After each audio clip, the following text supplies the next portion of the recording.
Thanks so much for joining us today. God wants to do so much for you and through you, and we'd love to hear about it. Take a moment to send your story to stories@parkerhill.org. And if you'd like to partner with us financially, you can do that by going to parkerhill.org/give and choose the giving option that works best for you. Well, thanks for joining us. We hope you enjoy today's message. So glad that you've joined us, whether you're watching online or at one of our campuses here today. My name is Dan. I'm one of the pastors here at Parker Hill. And I want a show of hands right now if you're looking forward to Halloween coming up next week, all right? Show of hands. Awesome. Okay, here's a few things I've learned about Halloween this week that might boggle your mind. More than 179 million Americans will celebrate Halloween this year. And with all those people celebrating, that means that we will be spending $9.1 billion on this holiday alone. Now, Google is the place to go if you want to find some details for a costume that you're making. And I'd love for you to guess on a count of three by turning to your neighbor. Tell them what you think the top searched costume is this year. 1, 2, 3, go.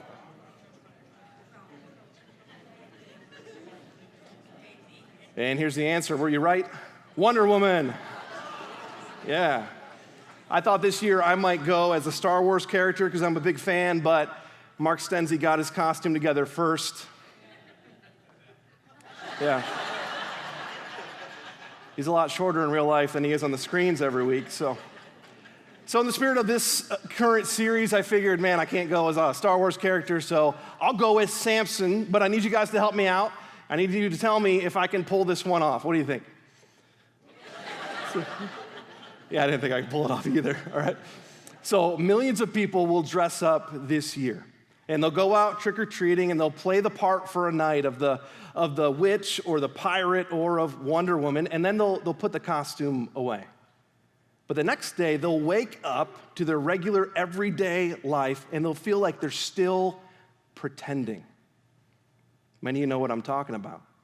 You feel like you're something of an imposter in your life, like in your job or as a parent or among your group of friends or as a leader. And sometimes that comes just because we feel inadequate in the roles that we find ourselves in life. And so we walk through this life feeling like we are at any moment going to be found out and kicked out of our role. This feeling has a name. In fact, everyone is writing about it right now, from the New York Times to Forbes, from the American Psychological Association to famous websites like Mental Floss. And this is called the imposter syndrome, which simply stated is feeling like a complete fraud despite evidence to the contrary. Feeling like a complete fraud despite evidence to the contrary. There's many ways that this shows up in people's lives, but the bottom line is that they walk around feeling like, man, they're gonna be found out because they're a fraud, even if they're doing a good job in their role. Maybe you can relate, maybe you can't, but here's what I want to point out. Many of us feel this way about our faith. We feel like imposter Christians. We feel like, God's chosen us and called us his own. He's put us in a position where we have responsibility, but we feel like we don't know what we're doing. We feel like at any moment, someone's gonna kind of pull back the curtain and it's gonna be revealed that we're not so good, or we're not pulling it off, or we're just not where we're supposed to be. It was all just made up. It was fake. And we're gonna be found out, and we're gonna be kicked out. And as I've interacted with different people and honestly faced my own insecurities, I feel like there's two situations that really bring this out in us and make us feel this way. And they're these two things. One is when we are losing the fight against temptation, we feel like an imposter. Or when we don't understand the depths of grace, we feel like an imposter. And so this week, we're gonna dive right back into the life of Samson. And we're gonna see through a brutally honest account of his life where he makes mistake after mistake, we're gonna see how we can answer the imposter question in our own lives. We're gonna be in Judges chapter 16. And just to remind you, Samson was chosen by God to deliver his people from their enemy, the Philistines. He was God's chosen one. God didn't have this backup deliverer planned, okay? It was Samson. So he gave Samson everything that he would need to succeed. God gave him direction and power and purpose. So outwardly he was strong, but inwardly he was weak. So at every turn, we learn from his mistakes instead of his victories. But Samson is not the only one that God has chosen. God has chosen you. He's crafted you. He's gifted and positioned you to fulfill your calling. And God doesn't have a backup to you. You are the coworker. You are the parent. You are the friend. You are the leader. God is offering you direction, power, and purpose because we're in a battle and we need to learn how to fight. And it is a fight because if we don't fight, we drift in a direction that we do not want to go. And before long, we are losing the battle against sin, which is interesting because we don't have to lose. One of the most helpful and challenging verses in the entire Bible is 1 Corinthians 10:13, where it says this: "No temptation has overtaken you except what is common to mankind." Everyone experiences these temptations. "And God is faithful, and he will not let you be tempted beyond what you can bear. But when you are tempted, he'll also provide a way out so that you can endure it." Now, we could spend a whole week on this verse alone, but let me just focus on the big idea from this verse right now. Every follower of Jesus has the ability to overcome temptation. Not just really good people, not just really spiritual people. Every follower of Jesus can overcome the temptations that we face. Normal people like you and like me. We don't have to sin. We choose to sin. Which is why this is a really encouraging verse, because no sin has to dominate your life. But also makes it a really challenging truth. Because when we do give in to temptation, it's because we chose to do so.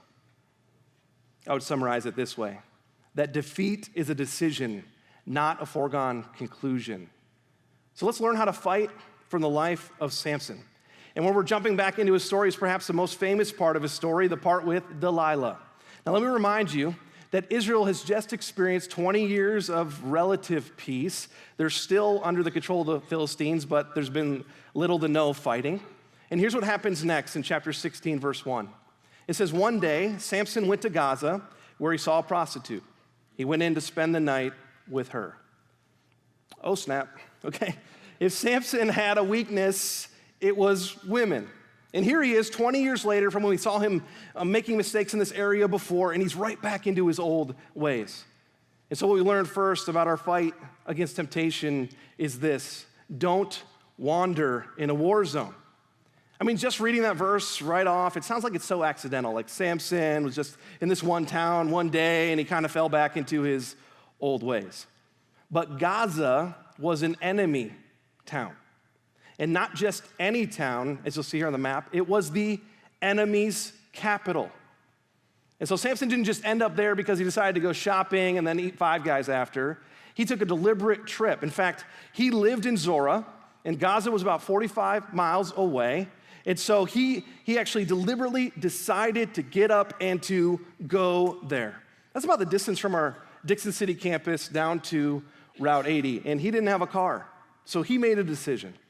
Next, he's in bed with a prostitute, which is obviously a bad thing.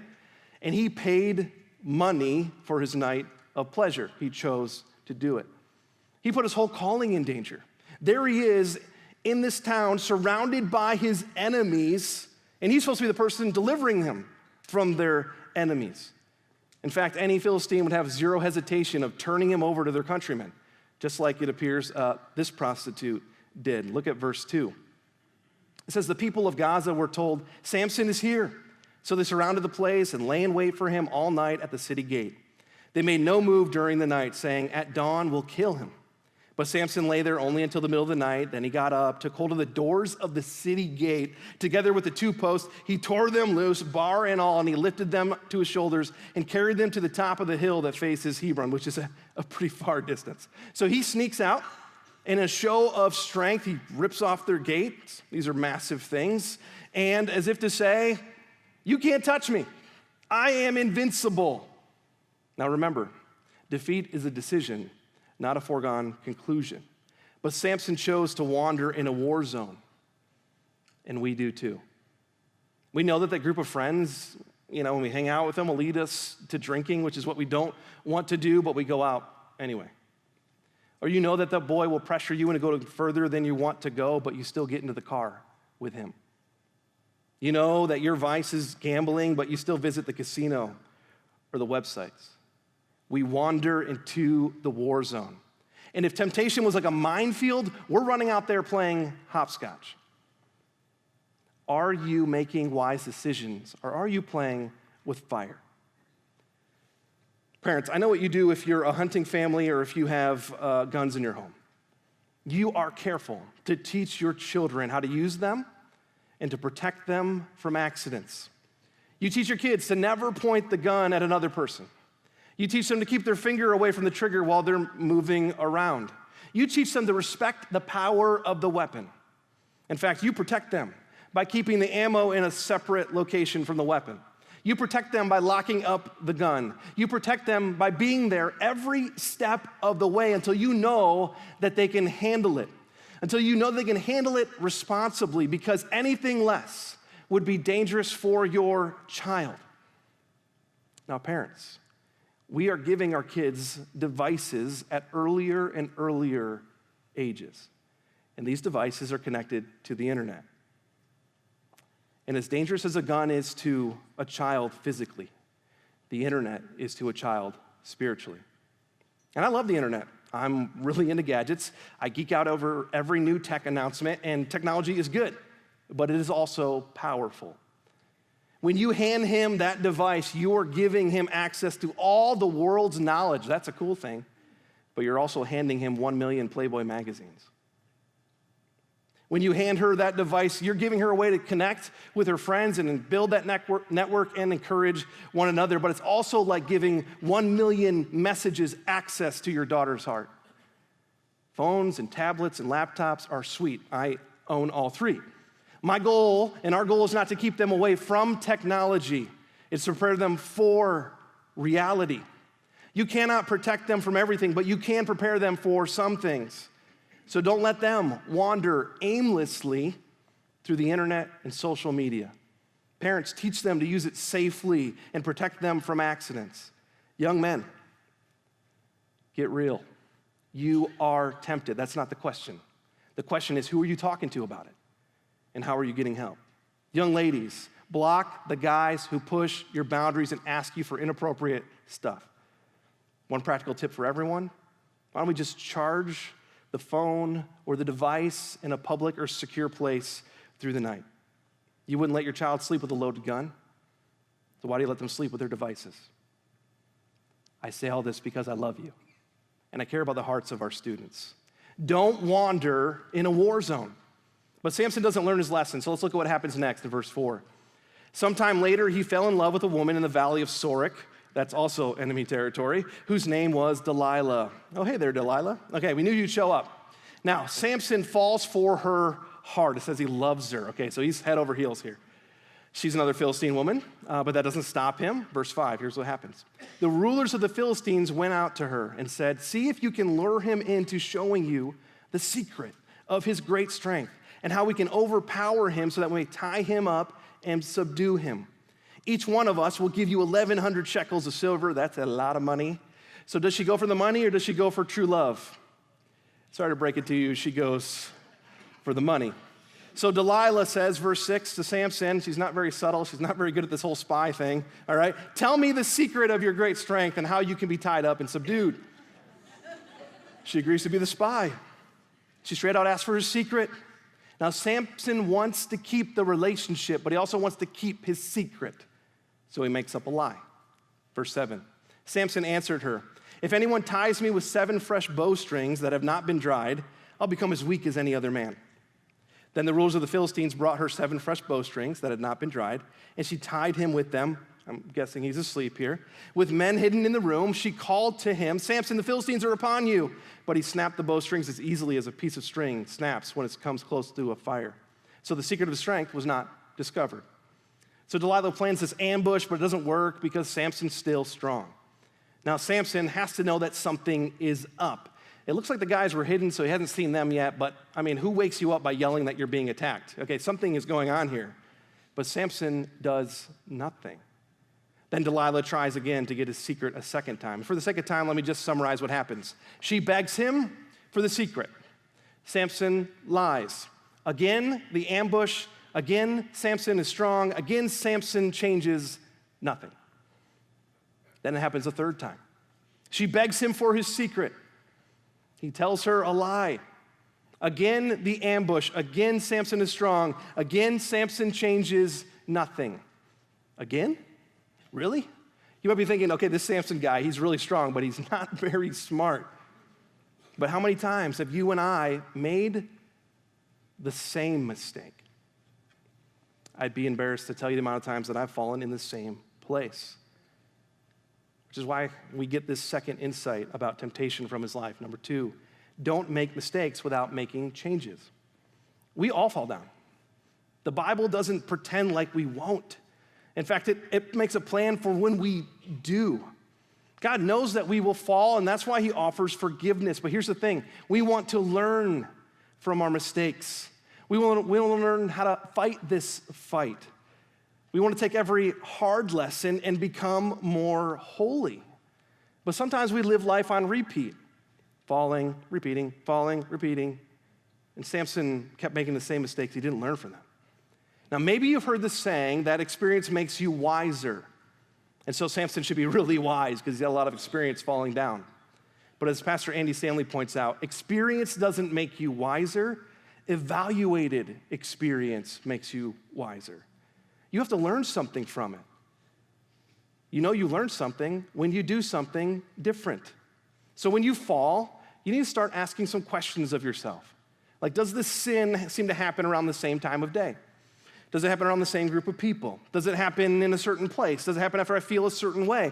Does it happen in a certain circumstance? And after you've answered some of those questions, start asking questions of people who are overcoming. If your marriage is struggling, talk to someone who has a marriage that's thriving. If you're trapped by lust in your life, talk to someone who's winning that war. If anger is ruling your life, then talk to those who have learned to control it.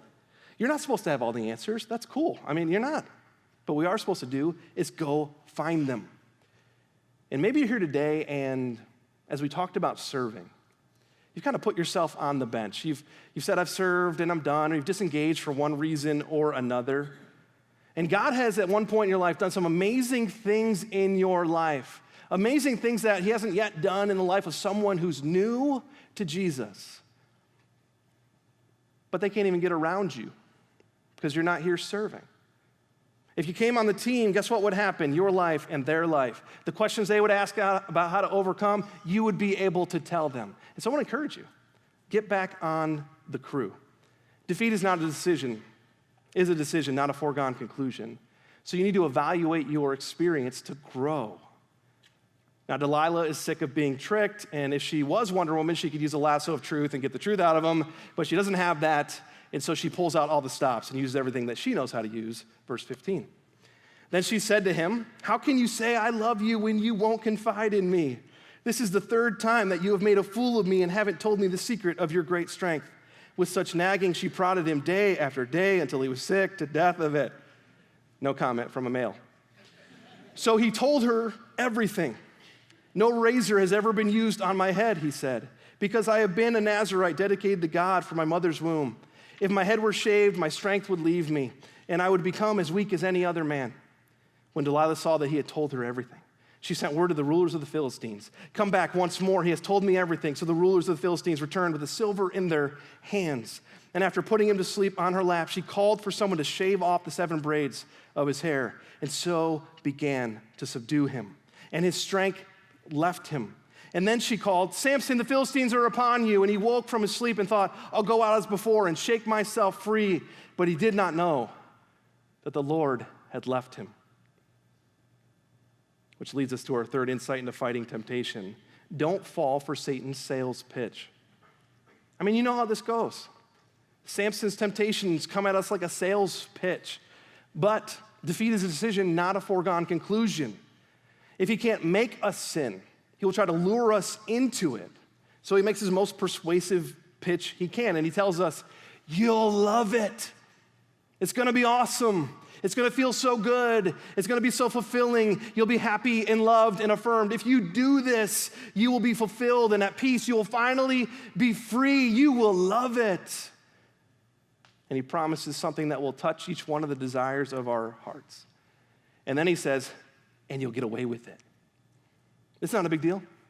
You'll get away with it like you did the last time. You won't get caught. This won't come back to haunt you. It won't affect you. You are strong enough to handle it. And he convinces us that there's no consequences. But we don't love it, do we? I mean, sin can be sweet for a season. It can feel good, and sometimes for seconds, sometimes maybe longer, but it doesn't last. And it's not real. It's a lie. You won't love it. You'll hate it.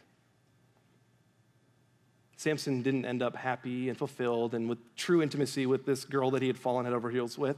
No, he ends up betrayed by the woman that he thought he loved. And he's left empty and alone and angry again. And we don't get away with it. Every sin that we commit separates us from life. It causes rifts in our families and with our spouses. It erodes our personality and steals our confidence and closes doors. We don't get away with it. Samson thought he could get away with it again, but the consequences came. Verse 21. Then the Philistines seized him, gouged out his eyes, and took him down to Gaza, binding him with bronze shackles. They set him to grinding grain in the prison. Now, the cost of his sin was high. Samson lost God's blessing and his strength and his freedom and his sight. You remember Samson's vow that he made? His whole life was to be dedicated to God, and as a sign of that vow, he was supposed to stay away from three things. We talked about this the first week. Berries, supposed to stay away from alcohol. From bodies, no dead bodies, because that would make you unclean. And no barbers. No one's supposed to cut his hair. The first two, he had already broken that part of his vow. Never the last one, never the last one, never the last one, but now he hit rock bottom. He'd really blown it. But this is not the end. Because there's more. We need to understand the depths of God's grace. So let's look at the next part of the story, verse 23. Now the rulers of the Philistines assembled to offer a great sacrifice to Dagon, their god, and to celebrate, saying, our God has delivered Samson, our enemy, into our hands. When the people saw him, they praised their God, saying, our God has delivered our enemy into our hands, the one who laid waste to our land and multiplied our slain. And while they were in high spirits, they shouted, bring out Samson to entertain us. So they called Samson out of the prison, and he performed for them. It's humiliating. We'll come back to verse 22, which I just skipped over for a moment. But notice first where Samson finds himself. This once fearless and unstoppable warrior is a laughingstock of his enemy. Now he's both inwardly and outwardly weak. He has fallen so far from God's plan for his life. Who would feel more like an imposter than Samson at this moment? Can you imagine what he might be thinking to himself? Some judge you are, Samson. What a fool and a failure you are, Samson. What an imposter you are. You were supposed to lead them to victory. Now Israel is at the Philistines' mercy. You were supposed to keep your promises, but you've broken every one of them. And Samson, God has abandoned you, you idiot. But from this dark moment, we learn this glorious truth, that your mistakes cannot stop God's grace. Samson thinks he's done. He thinks he's down for the count. He thinks that the fight is over and there's no way out, but your mistakes cannot stop God's grace. Our first hint of this comes back in verse 22, which we just skipped over, but we need to read it now. It says, but the hair on his head began to grow again after it had been shaved. Samson's whole world is laughing at him. They're mocking him, and he stands blind and chained, forced to perform for his captors. And God is being laughed at right now, too. Notice that the location of this whole thing is a temple to the false god Dagon, where there would have been a statue to this god. And all the people that had gathered, they gathered to celebrate not only the defeat of Samson, but the defeat of Samson's God. Verse 25. When they stood him among the pillars, Samson said to the servant who held his hand, put me where I can feel the pillars that support the temple, so they may lean against them. Now the temple was crowded with men and women. All the rulers of the Philistines were there. And on the roof, there were about 3,000 men and women watching Samson perform. Then Samson prayed to the Lord, sovereign Lord, remember me. Please, God, Strengthen me just once more and let me with one blow get revenge on the Philistines for my 2 eyes. And some people look at this prayer of Samson and think, well, it's vengeful, and maybe he's the same arrogant guy. Like, has he changed at all? I think so. I think there's more going on here. I think Samson, for the first time in his life, is humbly acknowledging his need for God. The only other time we saw Samson praying was after he defeated a bunch of people, and he cries out to God, and he doesn't even say God's name. He just says, you, and he says, God, give me some water. That's it. But here, Samson is so different. He calls out to God, but he doesn't assume that God will hear him. He asks God to pay attention to his prayer. He refers to God as sovereign, and sovereign means that God controls everything, and so he's saying, in effect, I'm nothing, and you control it all, and I don't. He refers to God as the Savior, the deliverer, like I'm not, but you are. He asks and does not demand. He asks because he realizes he needs God's strength. And later in the Bible, in Hebrews chapter 11, Samson is referred to as a man of faith. There's nowhere else in his story where he shows faith. So this must be that moment. And so I think Samson's prayer comes from a changed heart of humility. Verse 29. Then Samson reached toward the 2 central pillars on which the temple stood. Bracing himself against them, his right hand on the one, his left hand on the other, Samson said, let me die with the Philistines. Then he pushed with all of his might, and down came the temple on the rulers and all the people in it. Thus, he killed many more when he died than while he lived. This wasn't Samson's victory. It was God's victory. And we're tempted to think that Samson finally got his act together, so God acted. We tend to think that when we are good, that our goodness will get the reward of God's grace, but we'd be missing the point entirely. Samson's issues show up, even in his final prayer, but God's glory shines through. As Tim Keller put it, Samson's strength had come not from the vows he made, but from the God he made them to. God did this because God keeps his promises, even when we don't. Remember Judges 13? Way back at the beginning, before he was born, Samson's mom was told that he will take the lead in delivering Israel from the hands of the Philistines. That was God's plan. But look at verse 7. But he said to me, this is God, you will become pregnant and have a son. Now then, drink no wine or other fermented drink, and do not eat anything unclean, because the boy will be a Nazirite of God from the womb until he breaks his vow. No. Until the day of his death. That's God's promise. God did this because he keeps his promises, even when we don't. Your mistakes don't stop God's grace, and every child of God needs to know that you cannot sin so much that God cannot save you. Every child of God needs to know that you cannot make so many mistakes that God will abandon you. You cannot fail so often that God will be sick of you and say, I'm done loving you. Your mistakes cannot stop God's grace. But you might say, I'm an imposter. I'm a fake. I don't have it all together. You don't know what I've done. I break every promise that I make to turn things around. Maybe. So did Samson. The most important decision you can make is your next one. Because here's the promise of God to every child of God. Philippians 1:6. Being confident of this, that he who began a good work in you will quit when you do. That he who began a good work in you will be fed up when you fail. No, that he who began a good work in you will carry it on to completion until the day of Christ Jesus. That's when he comes back, that's when everything's over, and that's when God's done, and not before then. Your mistakes cannot stop God's grace because God keeps his promises even when you don't.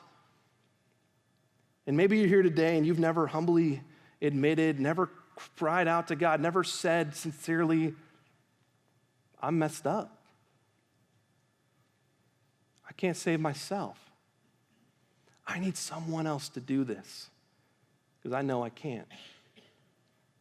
Maybe you never asked God to be your Savior. You know, it's simple. It's as simple as praying. And praying is as simple as talking to God. And what would you say? God, I'm a sinner. Would you listen to my prayer? I can't rescue myself, but Jesus died to rescue me. Will you give me that gift of forgiveness? And he says, yes. Now, maybe you're here today and you believe that defeat is inevitable. And I know you're here. You think that you won't change, that you can't change. And on your own, maybe that's true. But with Jesus, defeat is a decision, not a foregone conclusion. Today needs to be the day that you reconnect with God and you rise up and start to fight. Now, maybe you've made so many mistakes, right, that you think God's grace can't. I mean, you think he's forgiven you, but you don't think you can have a part to play. You think you've disqualified yourself from doing anything significant in the kingdom of God. You think that's for the really good people, and you're like the B team or the C team, and every once in a while you'll kind of maybe pitch in, but you just can't, step out and serve and be that main person. I don't know, I can't do that. You don't know what I've done. I'd be an imposter. I'll let you in on a little secret. We're all sinners here. And if you're looking for a perfect church, you haven't found it yet. But if you're looking for a place where you'll be accepted for who you are and experience grace, this is that place. And so maybe you're here today and you feel like an imposter and you feel like, I'm a Christian. I hesitate to kind of say that around my coworkers because I don't think I'm a really good one. And I hesitate to jump into serving and I don't engage in God's mission. That's the imposter syndrome. That's feeling like a complete fraud despite evidence to the contrary. Not your goodness. Can I turn your attention to the evidence that's to the contrary? Would you shift your eyes to Jesus, who, like Samson, was betrayed by someone close to him? Would you shift your eyes to Jesus, who, like Samson, was handed over to the enemy to be killed? To Jesus, who, like Samson, was tortured and chained? To Jesus, who, like Samson, died with outstretched arms? To Jesus, whose death, like Samson's, crushed the enemy and brought victory? To Jesus, who, unlike Samson, conquered our ultimate enemy, Satan, and the power of sin. You see, you and I are in because he endured the injustice. We belong because his body was broken for us. We're not imposters. We're the messes that God is making new. And he won't stop, no matter what.